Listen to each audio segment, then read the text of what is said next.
King Phoenix berulah lagi, ngegoreng lagi pasar midrange di Indonesia. Lewat Note series udah.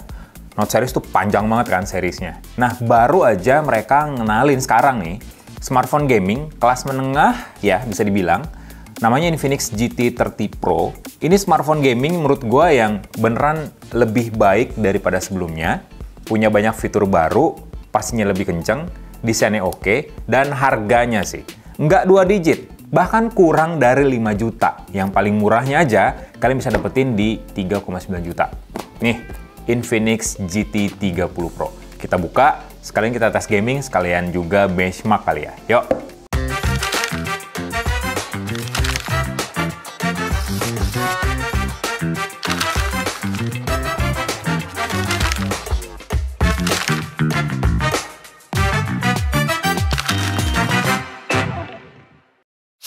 Jadi, ini dos dari Infinix GT 30 Pro. Jadi ada dua varian yang dijual di Indonesia. 8256GB dan 12512GB. Yang 8256GB itu 3,9 juta harganya. Dan 12512GB itu harganya 4,69 juta, 4,7 juta lah.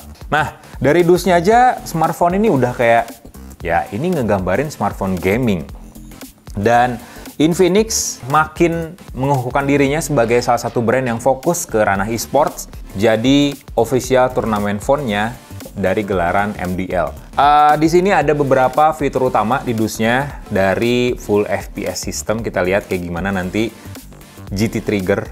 Ini bikin penasaran sih, karena di GT 20 Pro tuh nggak ada. Console level control. Wih, oke. Di sini juga ada Infinix AI dan layar AMOLED 1,5K 144 Hz. Ini ya, dijual 5 jutaan pun kayaknya masih laku deh. 1,5K 144 Hz.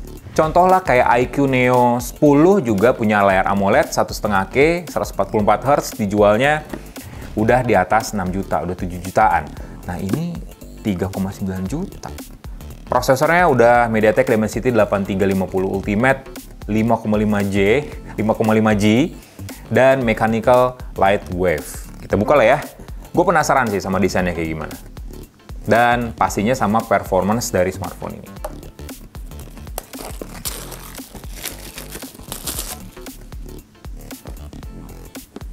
Oke, kita buka.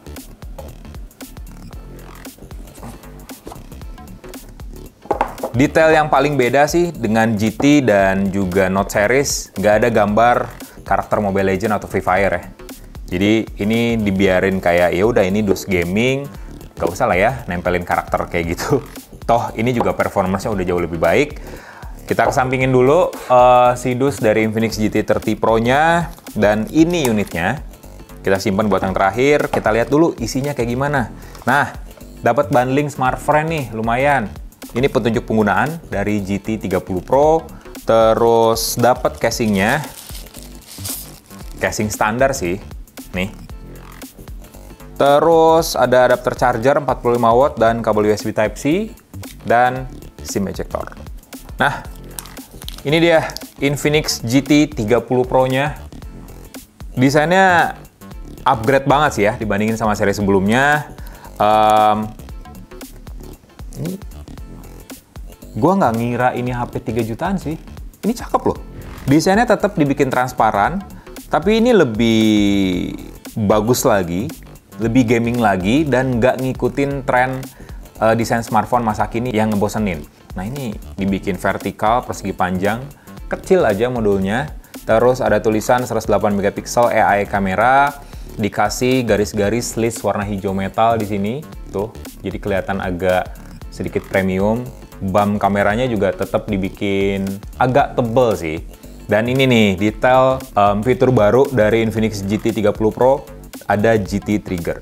Ini tuh berupa tombol kapasitif, jadi nggak fisik, tapi responsif. Nanti kita coba untuk mainin game, salah satu game yang lagi gua gandrungin sekarang, Delta Force. Form factor dari smartphone ini sejujurnya enak buat digenggam, tapi memang terlalu iPhone desainnya. Jadi mengotak banget. Tuh, terlalu iPhone banget sih ini. Kotaknya hampir sama persis nih. Tuh, ya kan? Bukan kotak sih, flatnya Terus lengkungan di sudut bodinya, melengkungnya tuh. Kayaknya ini hampir sama deh. Tuh, lihat. Iya kan? Bahkan bawahnya juga sekilas hampir mirip. Memang sih ini ada SIM tray di iPhone itu, SIM tray-nya di sisi sebelah kiri ya kalau layar ngadep ke depan.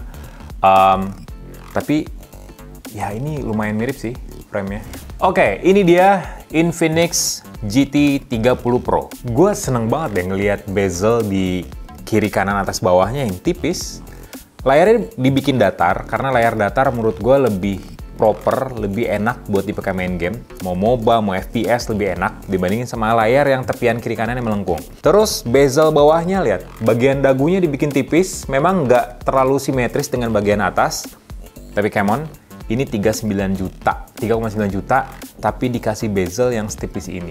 Layar sendiri ini 6,78 inch, AMOLED 144 Hz, 1,5K, terus juga tingkat kecerahannya udah tembus di 4500 nits untuk peak mode-nya. AMOLED itu enak dark mode-nya enak banget, terus ada adaptive brightness-nya juga, ada color style, kalian bisa pilih color style-nya di sini, terus refresh rate-nya kalian bisa pilih ke 144 Hz, bahkan customize refresh rate per aplikasi juga bisa. Kita pilih deh, misalnya salah satu game yang bakal gue mainin nanti, Delta Force di 120 Hz, Mobile Legends juga 120 Hz. Bisa banget. Terus juga smartphone ini udah support, karena panelnya AMOLED, udah support in-display fingerprint.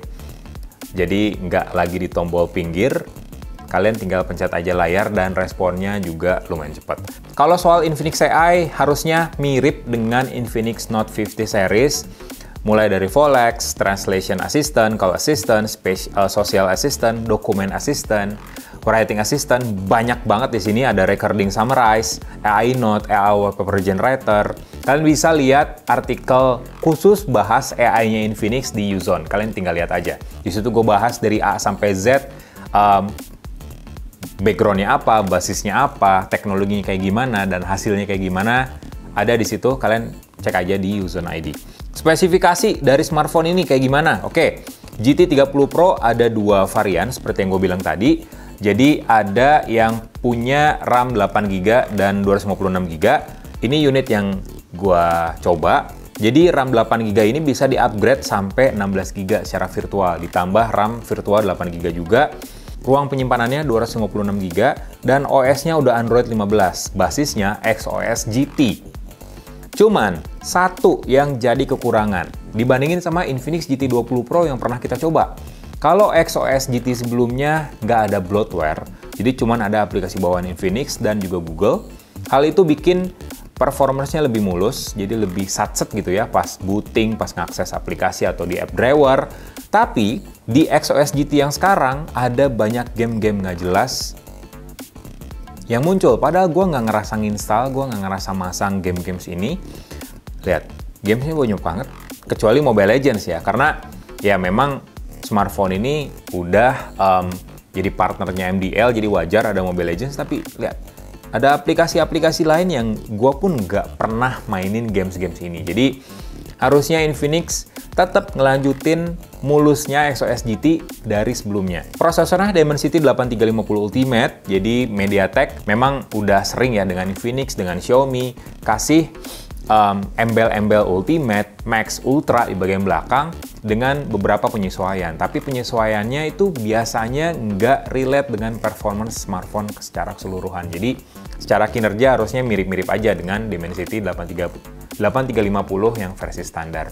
Baterainya sendiri udah 5500 mAh yang udah didukung fast charging 45 watt. Dan pastinya smartphone ini udah support bypass charging. Jadi kalian bisa ngecas, bukan ngecas sih.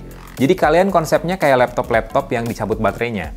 Jadi kalian bisa main games, tapi topangan dayanya langsung dari listrik, bukan dari baterai. Hal itu bikin, pertama, performanya stabil. Karena nggak terlalu overheat, nggak bikin smartphone ini panas. Yang kedua, baterainya nggak jadi cepet aus. Alias, ya, battery health-nya kalau kalian yang sering netting ya dengan battery health-nya nggak cepet berkurang secara signifikan. Jadi bypass charging ini fitur yang mumpuni sih untuk beberapa smartphone Android sekarang.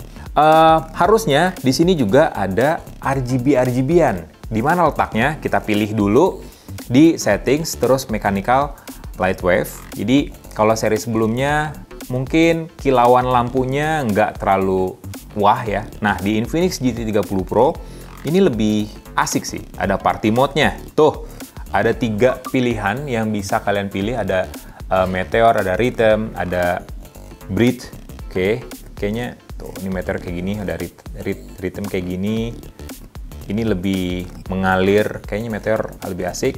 Terus kalian juga bisa pilih ada beberapa fungsi yang bisa kalian akses yang bisa bikin lampunya menyala. Ini bukan RGB ya, sorry. Ini cuman lampu putih aja di bagian bodi belakangnya nih. Jadi cuman kayak gini aja, nggak warna-warni. Tapi ya seenggaknya udah lumayan banget sih. Terus yang menarik berikutnya adalah GT Trigger. Jadi ini kayak tombol kapasitif, kayak kalau di joystick tuh kayak di R1, L1. Ini bisa ditemuin di smartphone gaming kayak ROG Phone yang terbaru, Red Magic yang terbaru, bahkan Nubia seri kelas menengah juga udah punya trigger-trigger kayak gini. Dibandingin mainin 4 jari, mendingan ya pencet-pencet trigger aja. Jadi lebih enak, lebih fokus juga buat main game, dan nggak ribet. Performance-nya kayak gimana? Jadi, selain pakai Dimensity 8350, RAM smartphone ini juga udah berjenis LPDDR5X, dan memorinya udah UFS 4.0. Jadi, write dan read speed-nya jauh lebih cepat. Gue udah ngetes tipis sih sebenarnya pakai Antutu Benchmark. Hasilnya bikin gue tercengang sih. Ini HP 3,9 juta, skornya udah 1,25 juta. Ini skor yang umumnya ada di smartphone mid-high. Jadi 1,25 juta itu ya ini udah ngebut sih untuk sebuah smartphone yang harganya 3 juta. Untuk menguji kemampuan smartphone ini, gue mau nyobain main Delta Force, salah satu game baru dari Garena yang buat gue ini salah satu game yang berat. Menuntut banget lah smartphone tetap keep up performance-nya. Dan di GT30 Pro ini memang nggak bisa dapetin di 30 fps, 120, apalagi 144 fps. Kalian mentok di ultimate aja untuk frame rate-nya. Tapi untuk grafisnya, kalian bisa pilih sampai ultimate, tapi fps-nya cuma mentok di high. Tergantung kalian, mau grafiknya bagus tapi fps biasa, atau fps tinggi, grafiknya yang biasa. Karena kalau kalian pilih ke ultimate fps-nya, grafiknya menengah aja. Kalau gue sih lebih mentingin grafik ya. Jadi tinggal pilih aja X-Boost, tinggal swipe layar kiri ke bagian tengah, terus scroll ke bawah sampai ke GT Trigger. Nah, di sini kalian tinggal aktifin. Ada 3 opsi, nggak berfungsi sama sekali, press atau release. Jadi kalian tinggal pilih aja LR-nya di sebelah mana. Kalau gue sih lebih ke buat nge-care sama buat nembak kalau di game-game FPS. Tinggal save, terus coba kita main ya, segame aja lah kayaknya. Kalau dipencet triggernya, lihat tuh, responsif banget sih. Ini gue pencet ya, R. Indikatornya langsung nyala ketika gue pencet. Jadi ini responsif banget, termasuk yang L juga.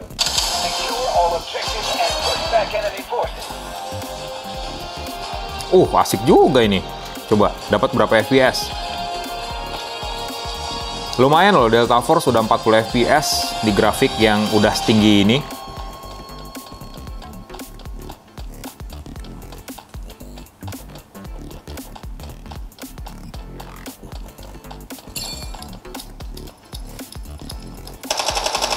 Suaranya lumayan, suaranya kencang. Kiri kanannya seimbang lah ya. Jadi ini speaker di bagian atasnya, nih. Ini speaker atas dan ini speaker bawahnya. Oke, sekarang kita perang dulu ya.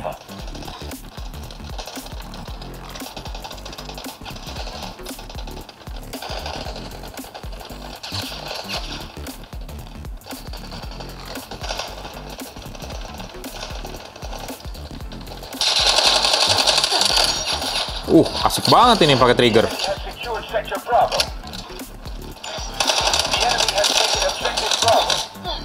Asik sih, ini asik sih.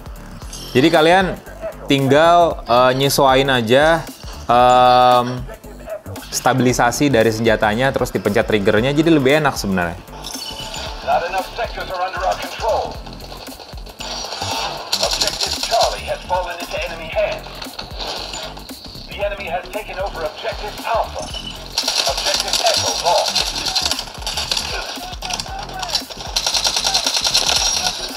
Oh, asik loh ini.